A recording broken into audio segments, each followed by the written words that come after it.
Welcome to the Clipart channel, and in today's video I'm going to show you how to highlight on Microsoft Excel. So at first open up your Microsoft Excel. From here open any document.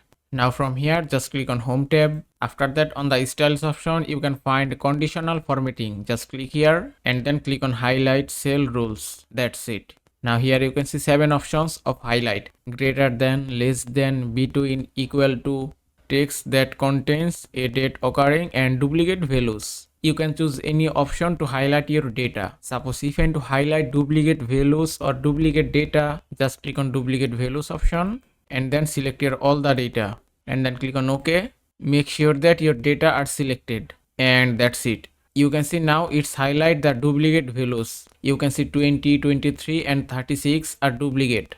So just click on OK. You can also change the highlight color. Just click here and then choose any color. If I select yellow fill and then click on OK, and that's it. Also if I select the data again and then click on conditional formatting and go to highlight. Now if I select greater than and then click on OK, and it's done. And that is how you can highlight data on Microsoft Excel. I hope this video was helpful. If it was, please give it a thumbs up and don't forget to subscribe.